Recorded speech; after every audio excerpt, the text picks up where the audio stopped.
Здравствуйте, в эфире НТРК «Магаз. Хроника происшествий», в студии Зелимхан Калоев.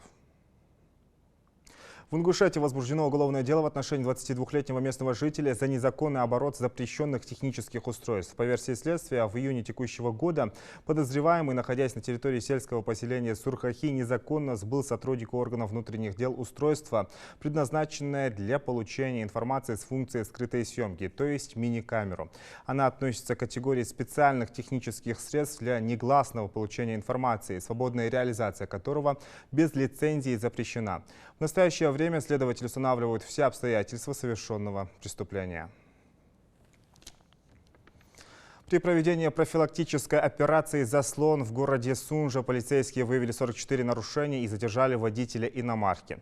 Водители привлечены к административной ответственности за управление автомобилем без документов, тонировку, непристегнутый ремень безопасности и не только. Также задержан нетрезвый 40-летний водитель «Мерседеса». Сотрудники госавтоинспекции призывают водителей соблюдать правила дорожного движения.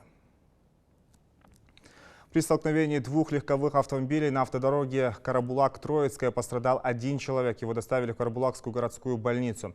Обстоятельства и причины аварии устанавливаются.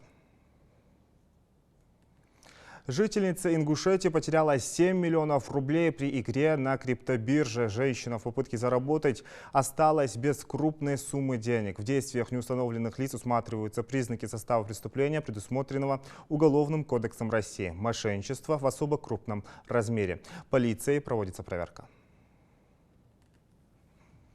У меня на этом все. Оставайтесь на НТРК «Магаз».